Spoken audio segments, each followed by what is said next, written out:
Today, I'm joined by Bianca Suanet, a Dutch sociologist who focuses her research on loneliness.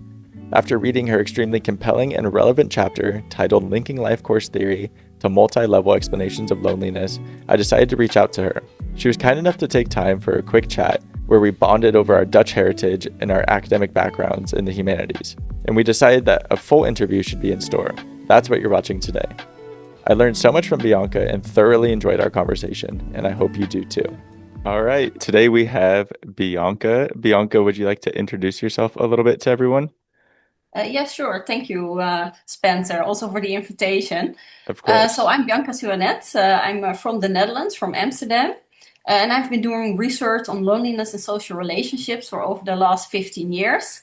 And in that, I've looked a lot at the impact of community and society on how people do their social relationships and which people are vulnerable with that. That's amazing. And what got you interested in doing that type of research in the first place? Yeah, so this is actually coming from my parental family. So my mother was a home care manager. And in the Netherlands, home care is often used by people that are in relatively disadvantaged situations. So people with a low income, people who lack participation opportunities. And because of her, I actually became interested in older adults and their social networks and care. And later on, that extended to other groups, such as younger adults, for example. So it really comes from, the story she told me at home about older adults that were kind of socially isolated, and also how that undermined their well-being, and also how important then, for example, community support is, or home care helpers that come to the house, because those sometimes are the only persons they would see in a week. So this is really why I became interested in this topic, and I decided to explore it further. Wow, that's fascinating. So your initial research, did that begin with older populations and then you kind of extrapolated out from there? Yes, exactly. So my research really started out for older populations because that is what I had become interested in during my childhood, adolescence, etc., because of the stories of my mother. And then I went to do my PhD here in Amsterdam. And that was a lot about the impact of individualization and care policies on social relationships, social support, loneliness, care use. But from that, I actually started to, over time and across my career, I kind of saw that younger adults were facing kind of course, the same cultural setups, or to say, as older adults. So, and there was not much research done on this topic, especially not in relation to, for example, community and society. And I think this is something that needs more attention. So I think actually, if you look at research on social relations, I feel like there's a lot of attention for older adults, but there has been less for younger adults. Whereas we have now, through several surveys, it has become clear also in many countries that there's widespread feelings of loneliness also among younger adults. Thinking about, for example, the age ranges between 12 and 30, so to say. So I think it is very important to devote more attention to these age groups also for the future, of course. And so this is how I became interested in the topic. Yeah. Why do you think that was? Why do you think that the focus was mainly on older adults? Was it just the assumption that younger Yeah, people weren't lonely? exactly. No, I think you're really onto something there. So yeah, definitely, I would say. So the idea was very much that, older adults were lonely and they were not participating in the labor force anymore. They might not be able to volunteer. They might have health issues, cognitive decline, etc. And this all makes it harder to sustain a broad social network, right? With a Mhm. diverse set of ties, like think family, but also friends, acquaintances, co-workers, etc. So in old age, there is sometimes less opportunity for actually maintaining a good social network, and it can become more isolating if you have more health decline, for example. However, I think also there's a cultural stereotype about younger adults a lot, that this is like the time of your life, at least in the Netherlands. When you go to study, you go Yeah. to university, everybody tells you, oh, this is going to be the time of your life. And sometimes it is, so I wouldn't necessarily be very negative about that, but there was this perception, I would say, that younger adults were not exposed to loneliness as much as older adults. Hmm. However, studies actually show that if there's two categories that actually have the highest loneliness across the life course, so to say, it is the young adults as well as the people over 75. And that, of course, has different reasons. Hmm. So for the ones over 75, it can be the death of a partner, for example. It can be health decline, cognitive decline. Whereas for younger adults, it's also a lot of the life course transitions, right? So you move from the high school to university, then you move out again into maybe housing for yourself. So there's a lot of transitions going on, both with housing, with work, with school. And that, of course, gives risks also. It gives opportunities to meet new people and to get good social connections. But if the transitions are like very often, or it's not necessarily a smooth process, or you need to move away from your friends after university, for example, the odds of becoming lonely actually increase because of that. So, and then there's also some structural tendencies that younger adults face, which is like rising individualism, cost of living. As you know, you're in California, I'm in Amsterdam. Both of these environments are characterized, I would Right. say, very much by very high cost of living. So it also can be that people lack the opportunity in young adulthood to actually have the means to socialize with other people, which is definitely, I think, an important reason for why younger adults also face these concerns.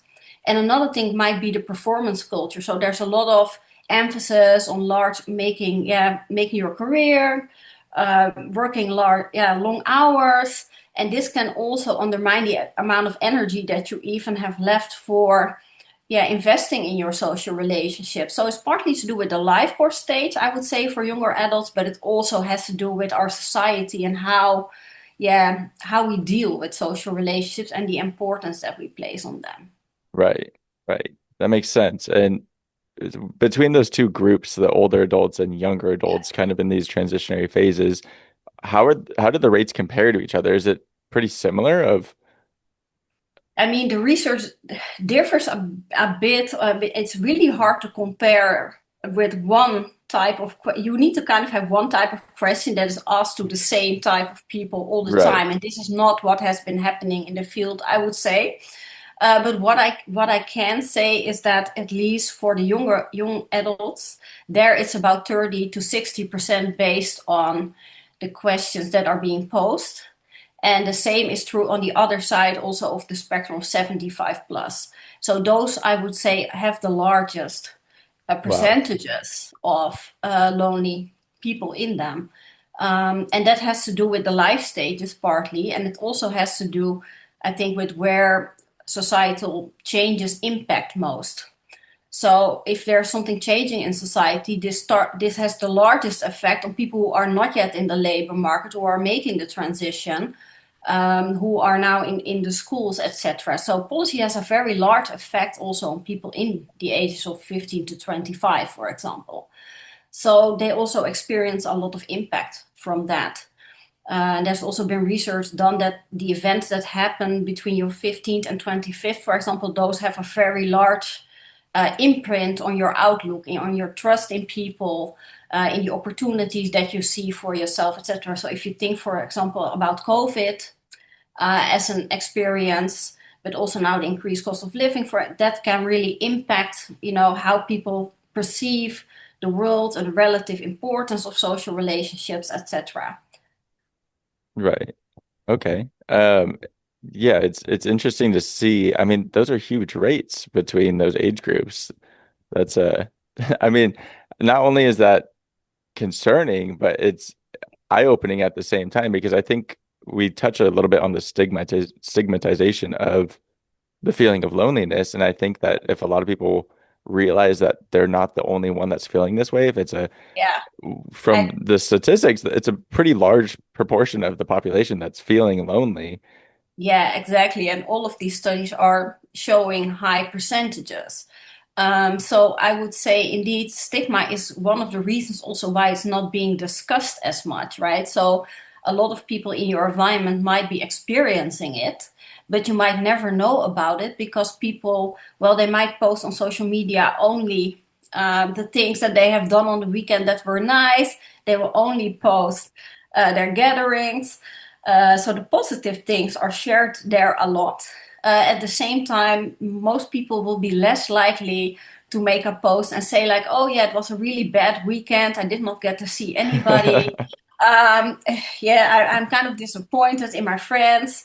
So this is not something that people are willing to share because there is this stigma of loneliness. And well, research has shown that people think when people kind of indicate I feel lonely, then the association that people can get with that is that either people lack the social skills, they need to go out more, but often it is kind of attributed to the individual. So this individual is the cause of their own loneliness, Hmm. whereas in the reality, it is very clear that loneliness is much more a product also of the communities that we live in, of the societies that we live in as well, especially given that these rates are so high. So you can hardly say that so many people are kind of lacking socially, but Right. it is definitely a reason for why people are not talking about this at all. And also, I think in some cultures, this is more prevalent than in others. So the more collectivistic a culture is, so the more emphasis is placed on the importance of group goals, for example, the less likely it is that people will disclose loneliness because, well, there's first of all the idea that you should kind of save your own face. So it's very important what your social standing in the group is.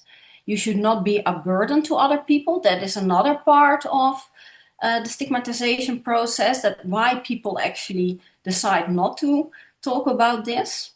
And it also has to do with like if I say something like, oh yeah, I feel lonely, you say something about the other people that you associate or not associate with. And in a group based culture, that is more difficult to express. So this is also something that you, for example, see then in research that I've done on older migrants, for example. So there you really see that discussing the expectations that you have of your children and of family members and of community members is something that does not happen.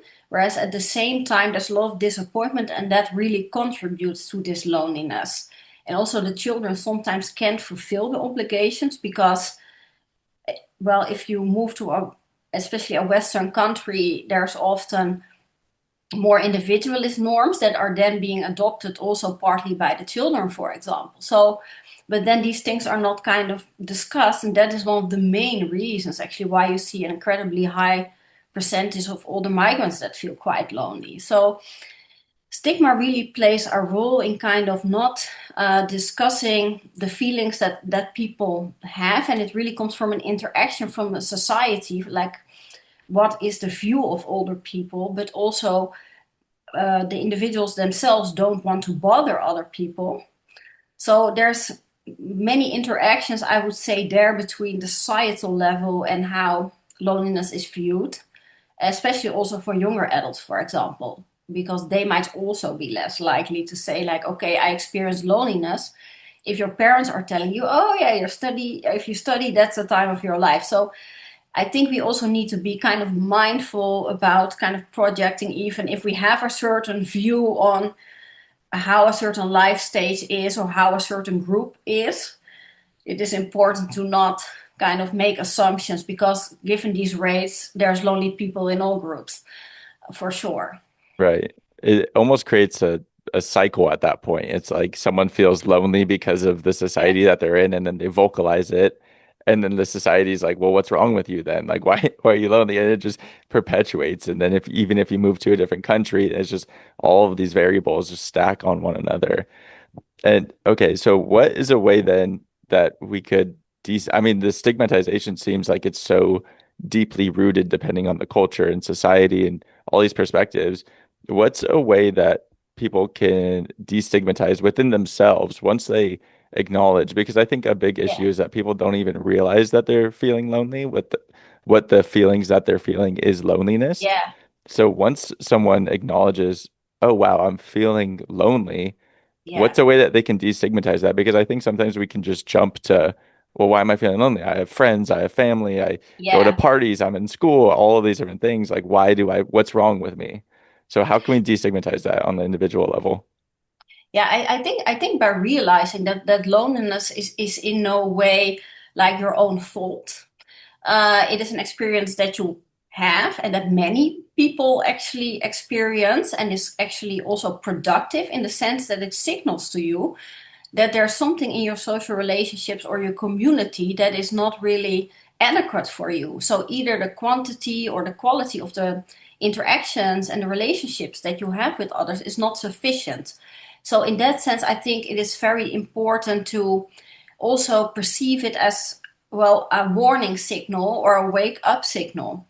And I think what is very important to realize, first of all, is that it is very common and that it is actually also quite normal. So there's very little people who do not experience loneliness at any time in their life, right? So, I mean, many people go through times where they lose friends, spouses, they move out of the house, they don't yet have new friends. So almost everybody actually gets to deal with loneliness at a certain point in time. I mean, you can do a lot of things about loneliness, and that is maybe another question. Hmm. But I think that needs to be handled on all different levels in society. So you can do something as an individual, but it is also very important that communities, institutions, and society at large create an environment in which it is possible to have a good and supportive network and to have opportunities for social participation, etc. So it is not just, well, do one thing and then it is solved, but it is much more something that you need to tackle on the all different levels. Right. So just kind of acknowledging that the reason that you're feeling lonely is not entirely your fault. It's kind of a chance to evaluate where you're Yeah. at in your life circumstances and then move from there. So then that leads into what can someone do about it on we can start on an individual perspective and then community wise, but how can someone feel less lonely? Yeah, well, if you look at the individual level, what is very important there is to have active coping strategies. So to have agency, to kind of really think first about, okay, what is exactly missing in my network? How do I feel about it? Which parts am I positive about? Which parts am I not positive about? Which relationships give me energy? Which don't? And why is that exactly? And after that, what we know worked better is to actually try to improve the network rather than to kind of rationalize the deficit or try to make it less important, etc. So there, at an individual level, it's very important to try to improve your network yourself. And I think this advice always lies a bit difficult, I feel, because at the same time that puts a lot of the emphasis back on the individual, Right.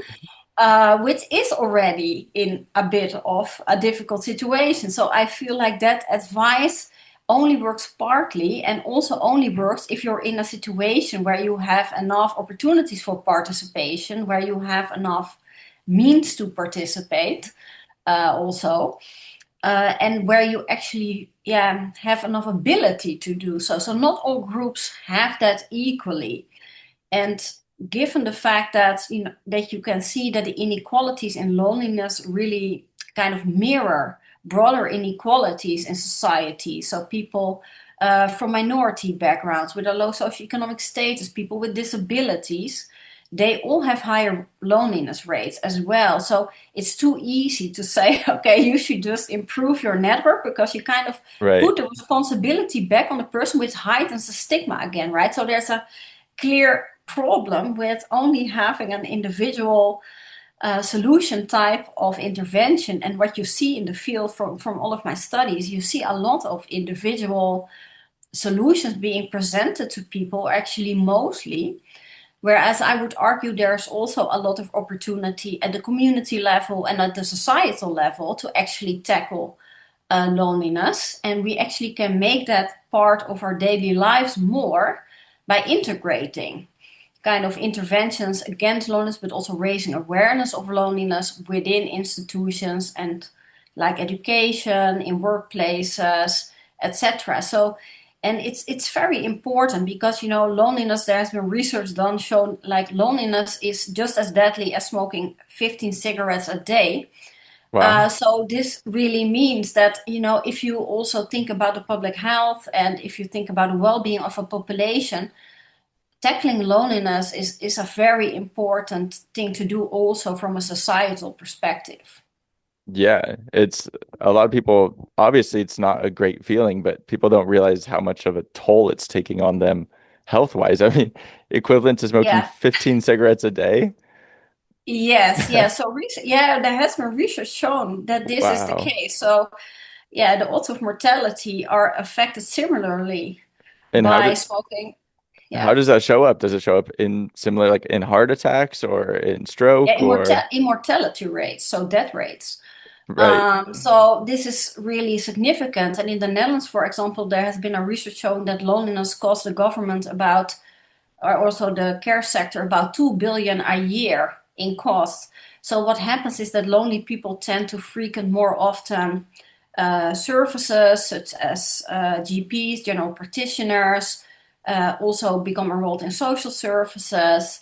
Then also the mental toll that loneliness takes, because there's a very strong correlation between loneliness and mental health. And I would say that is actually also a vicious cycle, because people that experience mental health problems, they often feel, more in a down mood, and then they don't reach out to other people because they don't feel well. right, And that actually gives them the feeling again, like, okay, I'm not integrated, which actually sets off a cycle that is also vicious.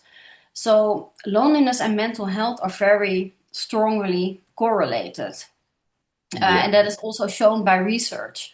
So yeah, it's very important from a societal perspective to work on this, because the scale is very big in terms of both the number of people affected, as well as, the cost that it has to the individuals that are affected and the society also. Because if a lot of people feel lonely and disconnected, that also of course creates that the social cohesion that is felt by people is not very large, right? right, So that might also undermine trust, for example.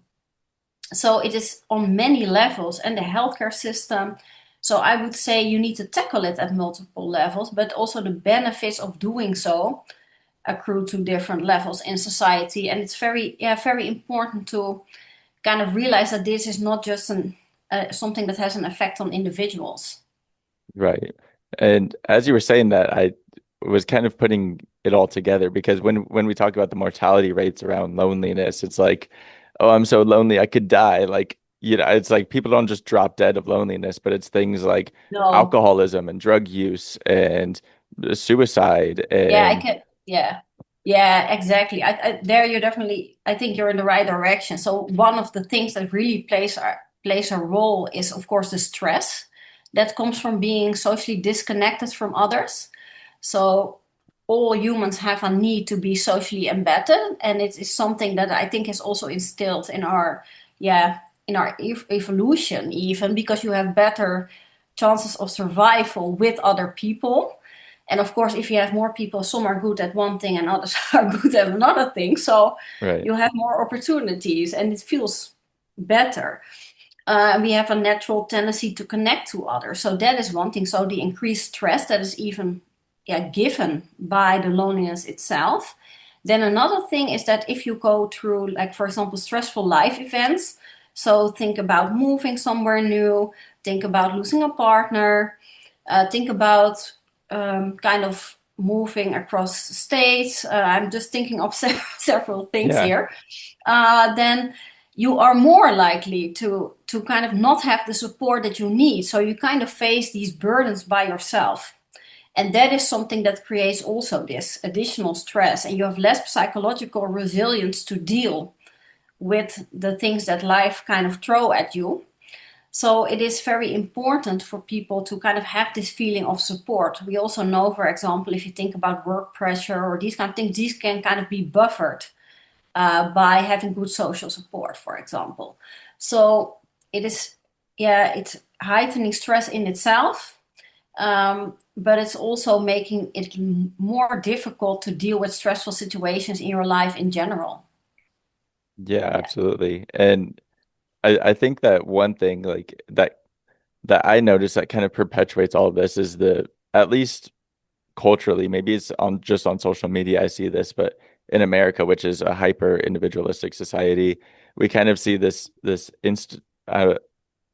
like a social media thing of like cut everyone off, focus on yourself, become the best version of yourself.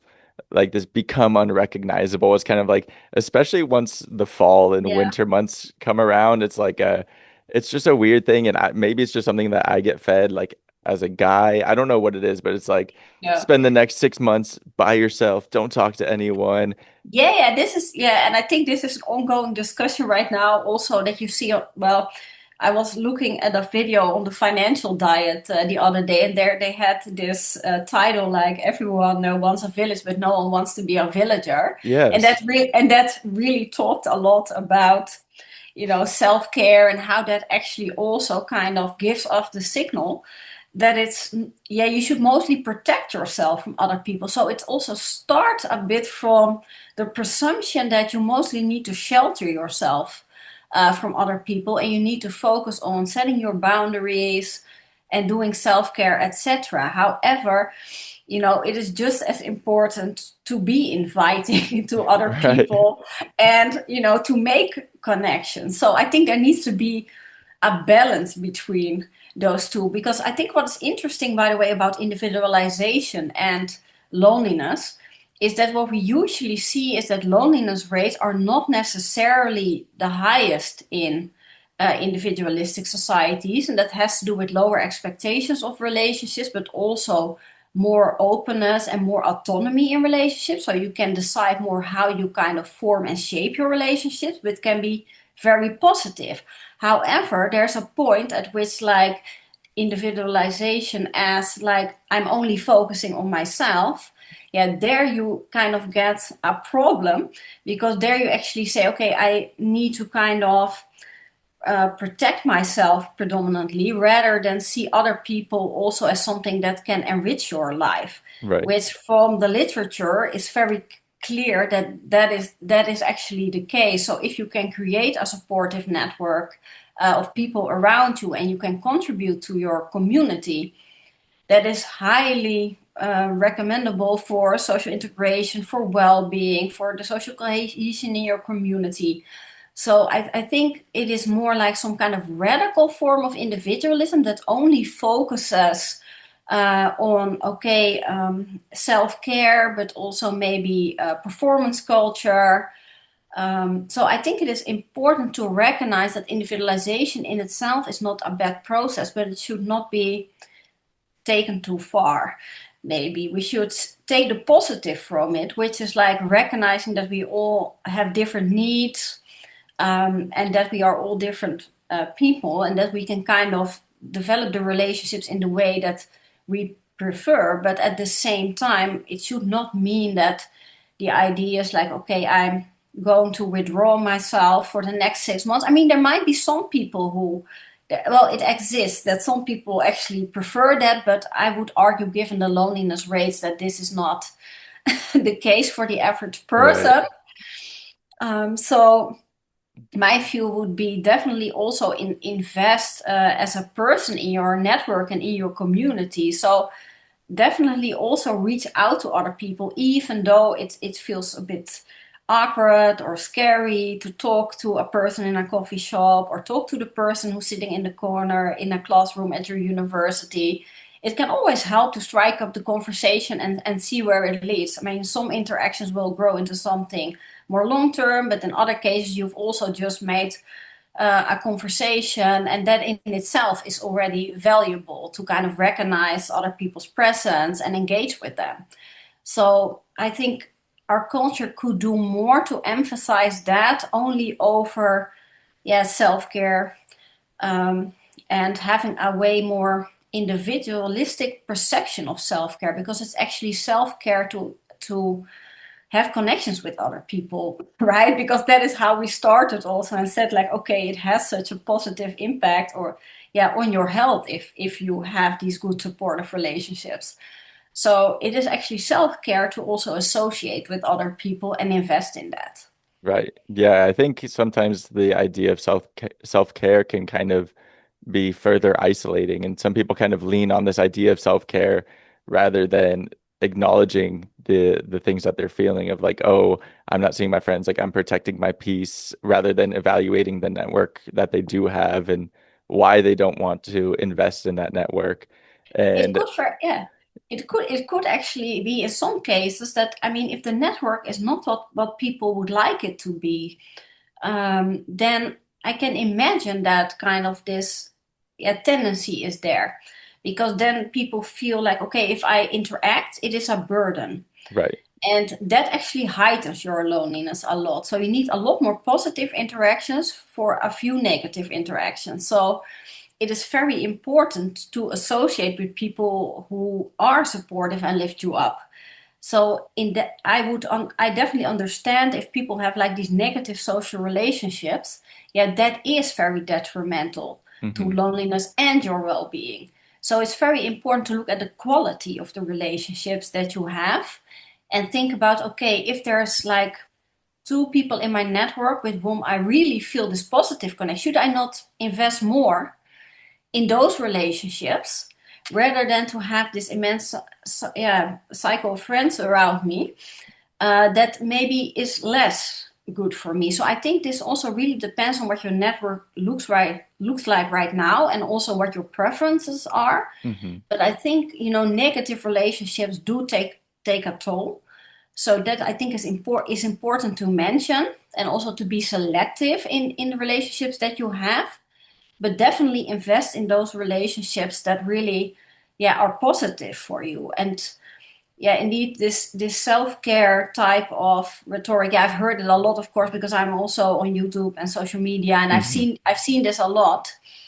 And I partly see why this can work, also because it is important to also take time to yourself, but it's also important to take time to socialize and to connect to other people. And actually, has been shown is that it actually is more beneficial, but also for yourself, to give support to other people. Hmm. So receiving support is very good for your loneliness and mental health, but giving support is even better. So I think this is very important to take away, because if you reach out to people, you usually get a positive response back, because not everyone is experiencing it constantly. So, I mean, if you do these things and you see some interaction coming from that, or some traction coming from that, it can also reinforce positive beliefs in yourself that you can change your own network. But it can also mean that other people are more likely to reach out to you, Right. because you come across as somebody who is trying to create a community. So, I think it is always good to take the initiative and, send out that text message, organize that neighborhood barbecue, try to set up a community group. You can also do things quite low cost. Right now, with this cost of living crisis, I think that is also very important. It doesn't have to be going to a restaurant. It doesn't have to be going to a theater. It can also just be, okay, I cook and people come over. It can be just meeting up to do a hike. It can be all kinds of different things.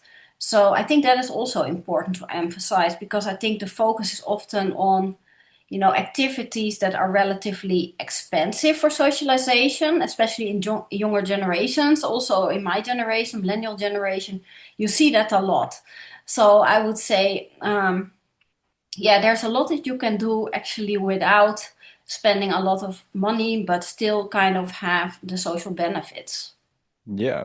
And with the whole everyone wants a village, but nobody wants to be a villager thing, we talk about the idea of burden or inconvenience. And it's interesting that Yeah, perspective that people have because it truly is an investment, not only in your network, but back into yourself as well. And you talk about the ability to lean on other people, but just as important as the data shows is the ability for other people to lean on you.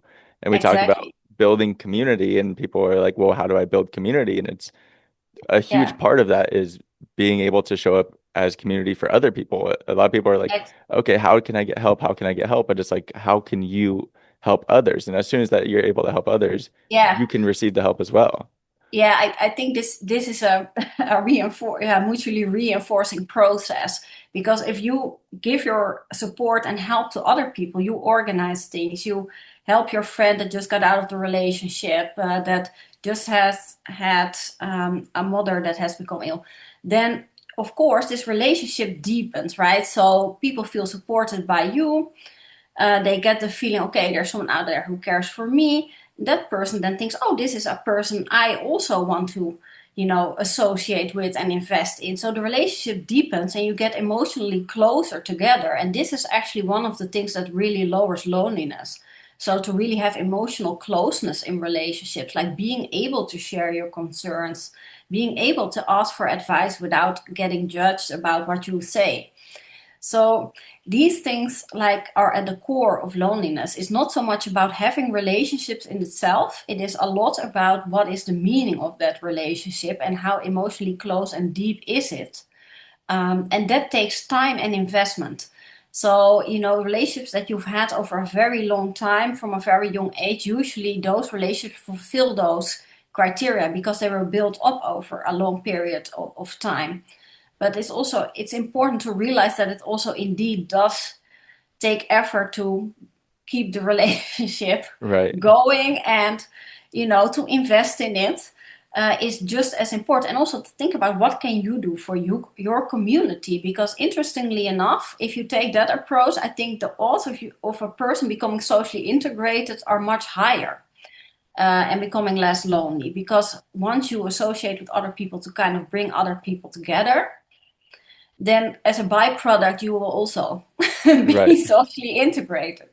So, and it also gives you this feeling that you are doing something for the community, which gives you this feeling of belonging.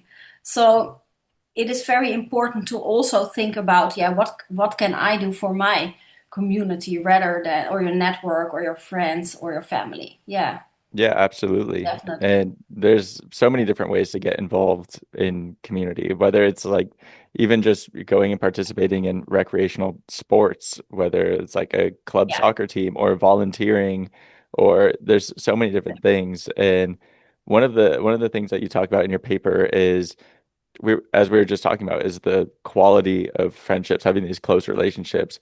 But another aspect is having less deep relationships with people, but a higher quantity. So, like the small yes, interactions that you have at a coffee shop or in the yeah. library or in a classroom. Um, can we talk about those? Because I feel like so many people are so head down, blinders on, don't want to talk to anyone. You go to a coffee shop, everyone's on their phones, Yeah, or I kind of recognize that from Amsterdam as well. So it's very right. similar. Very Right. similar. And I feel Yes. like I'm like an old person where I'm like, oh, everybody on these phones, and like I do it too, Yeah. but So do some I. Yeah. some of my favorite some of my favorite conversations are with a random person. I'm like, oh, what book is that? Or like, how's your day going? Just the barista at a coffee shop. And there's evidence that supports that those interactions are meaningful as well. Yeah, yeah, for sure, for sure. So it's not one thing or the other. It is also indeed the quantity of the interactions that you have, and also different types of interactions that you have. Because, I mean, if you talk, for example, to the barista, or you are at your sports club, even if you don't really have like an emotional connection, there's a lot of talk going on, a lot of sociability, a lot of interaction, more, yeah, how shall I put this, liveliness to your lives, or to say new opportunities that you get presented. So there's definitely an importance to that as well. For intense chronic loneliness, what you see is that the emotional side is definitely one of the things that is important, but it is definitely also true that people in, daily life could do much more to be sociable. And indeed, what you see, people stare a lot at their phones everywhere you go. And I think then it is said social media is like the main cause of people being lonely, etc. And I do not necessarily agree with that. It's more how people use it that makes people more lonely. So if it's used mostly kind of to keep yourself occupied, or also for comparison yeah, reasons. So like you look at all lifestyle kind of influences, for example, and you compare yourself a lot. Yeah, that might have negative implications for loneliness, because the standards can be very high. You only see people who are showing their parties, etc. So if social media is used in that way, and it kind of really is kind of taking you away from real life interactions, then it can be a cause of loneliness. But you can use social media also to connect to other people that have similar interests across the world as we do now.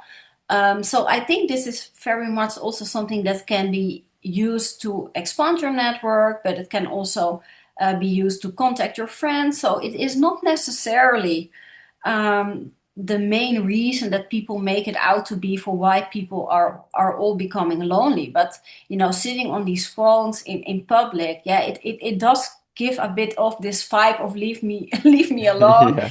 and I don't want to talk to you. And I think a lot of people are just doing it because then they have something to do, and actually not so much that they really don't want to talk to other people. It is more like, okay, I'm keeping myself busy Right. when I'm in a public space because I should look busy. Maybe that is also, of course, something that we have as societies. I think both in the US as well as in the Netherlands, there's this idea like, okay, everybody is busy, and some people are positive about that, and others are way less positive about that. But it's definitely a culture, like a hustle culture, and as much as there's also criticism on that, it still plays a huge role in our, I would say, makeup and how we think about our lives.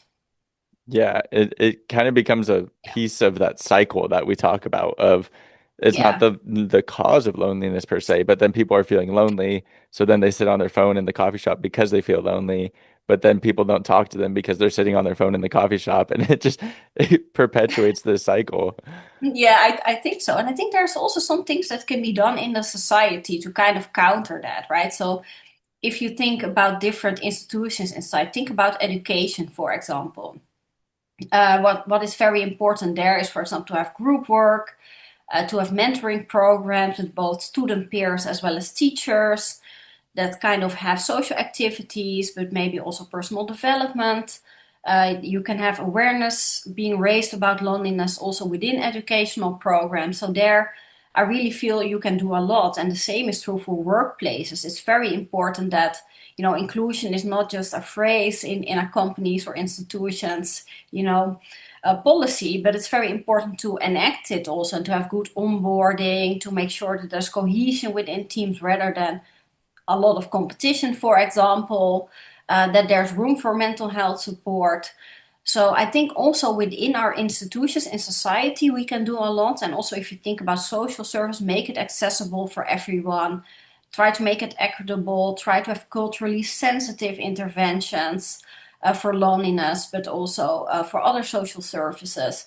And those can really help people to feel understood and seen, and also give the right opportunities for connection in neighborhoods, in community centers, etc. And you can play a role in that yourself actually as well. Like if your community does not have such an initiative, it is possible to start that quite easily yourself. You can either, you can use a community center for that, but you can also start a club that is focused on a specific topic, like for example, soccer or hiking, that you do outside of the house.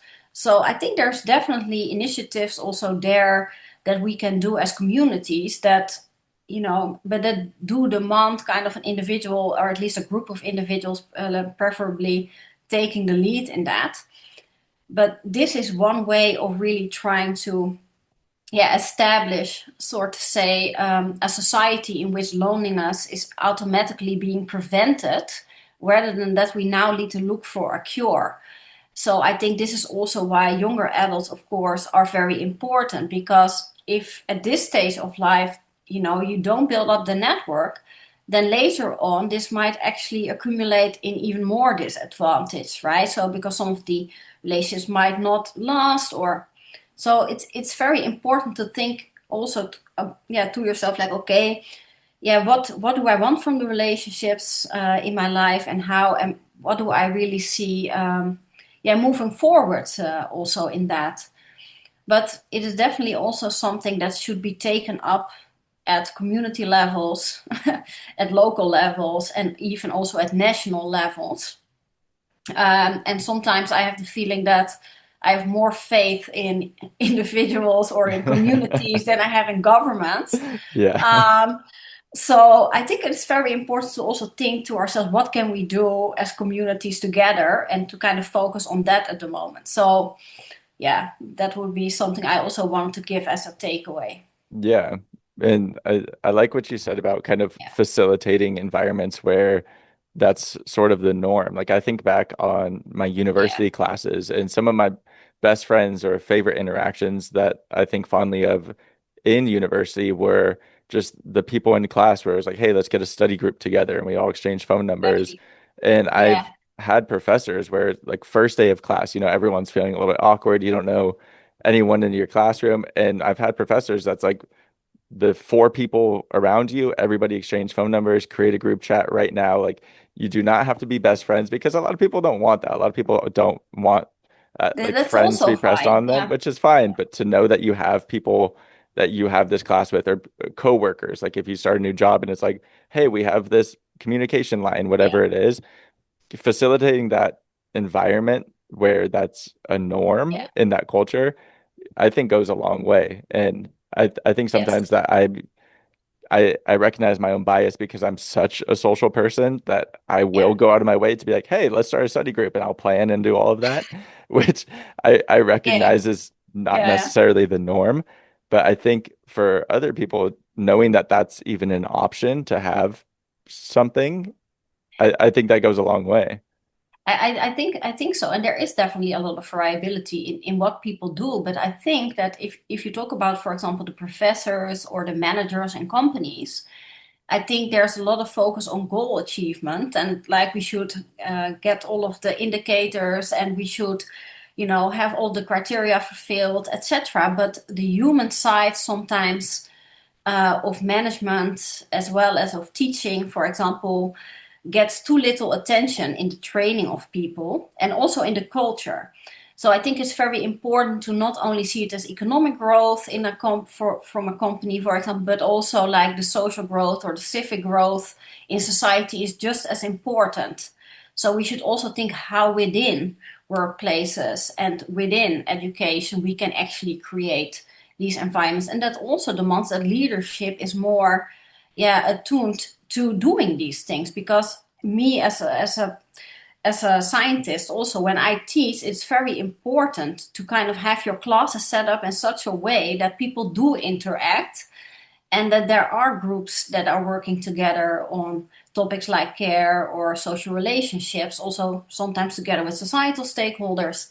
So I think it is very important to connect people also at those points where this is kind of naturally possible. And this is very often actually within institutions, especially for younger adults, right? So they are very much bound also still to these institutions, for better or worse sometimes. But I mean, there's a lot of opportunity to kind of make interventions and awareness about loneliness for younger adults part of their regular daily life in the institutions of education, workplaces, healthcare systems, etc.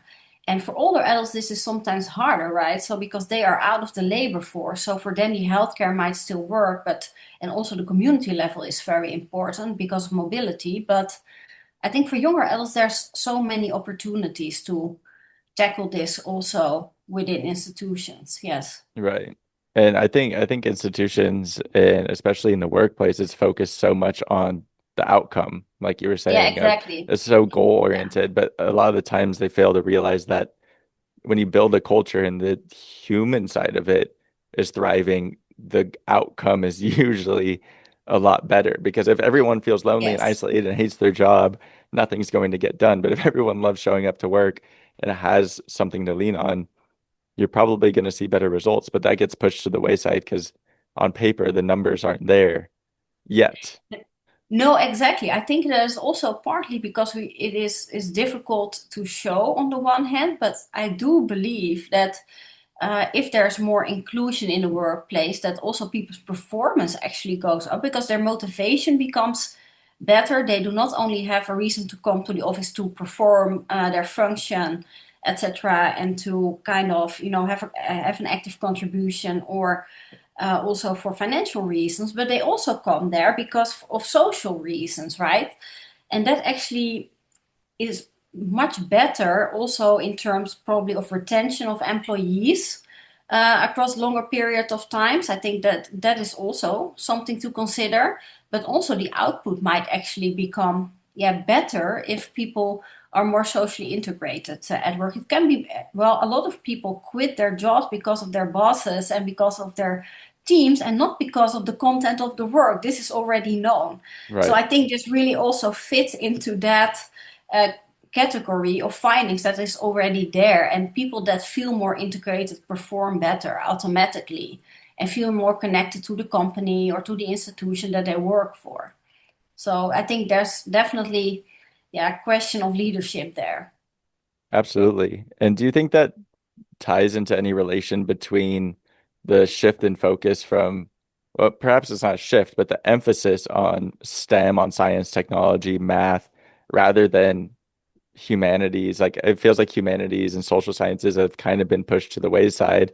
And as you and I Sometimes, yeah, both are scholars yeah, in the humanities, um, you see that there's such an emphasis on science and technology and math. And I think that sometimes these businesses, whether it's tech or whatever it is, that are these big pillars of the economy at the moment, yeah.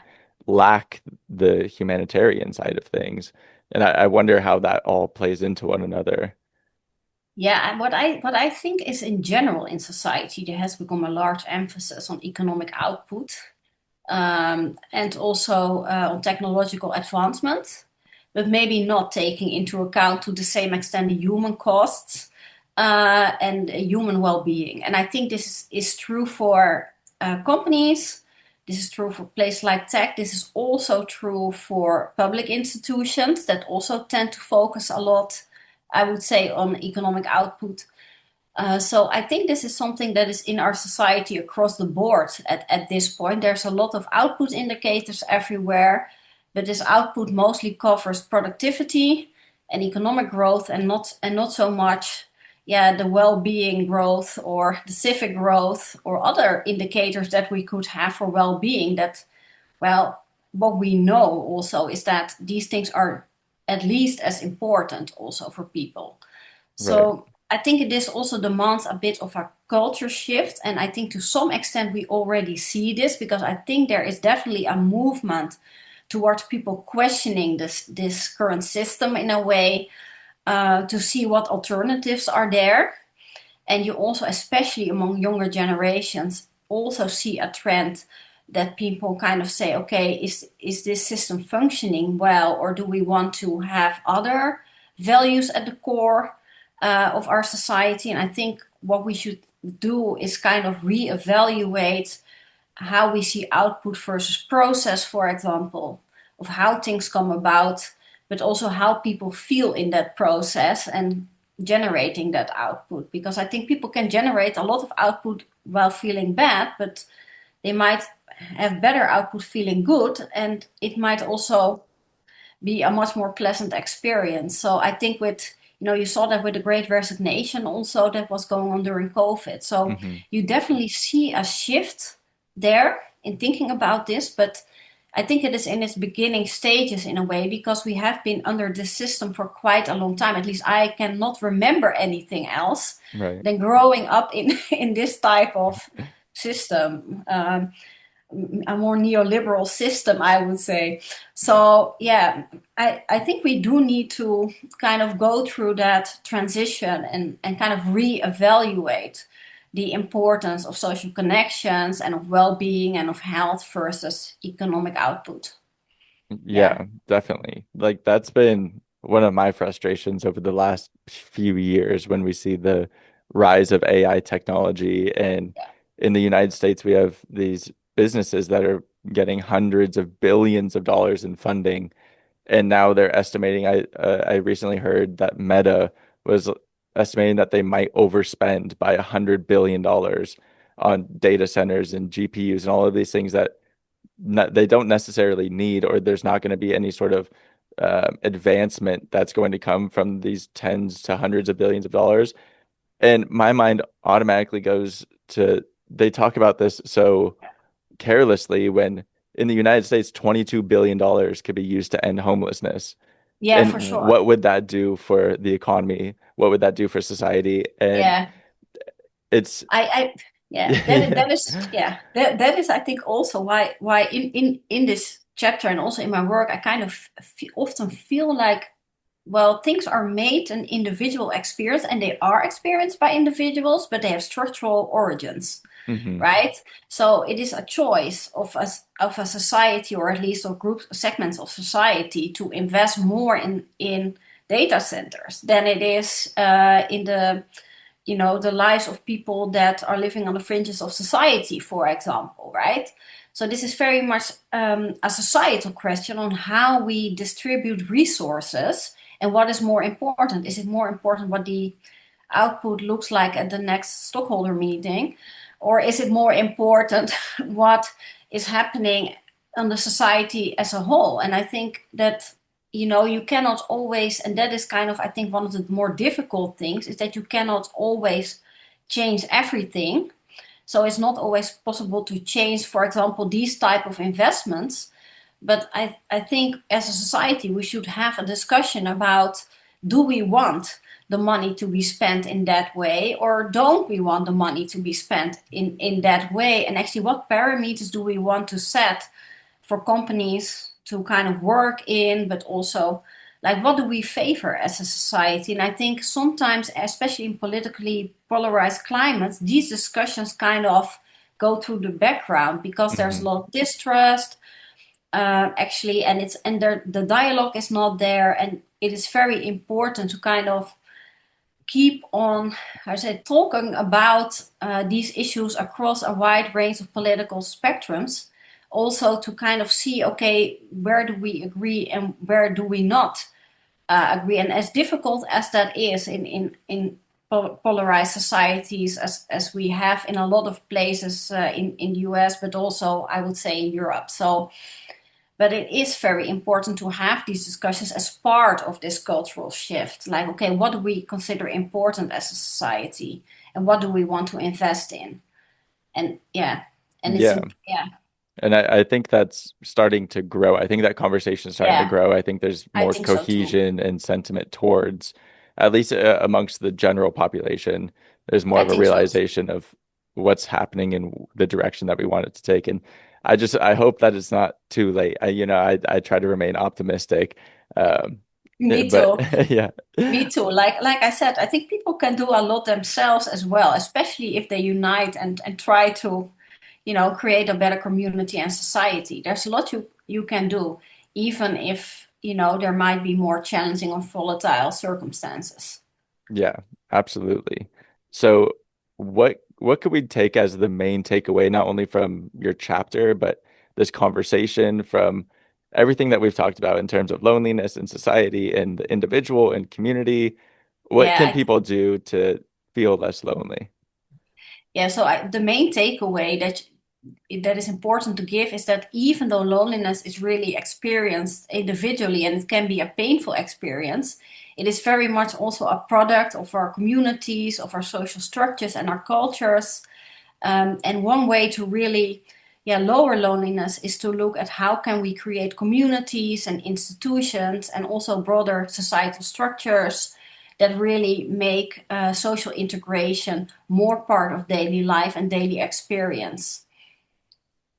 Absolutely. Yeah, I think a lot of people will find comfort in realizing that one, they're not the only one feeling Ex- lonely. It's a large proportion of the population. Exactly. And two, it's not their fault. There's Exactly. so many different things that are going into it at the moment, but one of those things is individual agency, and I think that can give people confidence to take ownership, to take initiative, to Yeah, feel small less lonely. steps.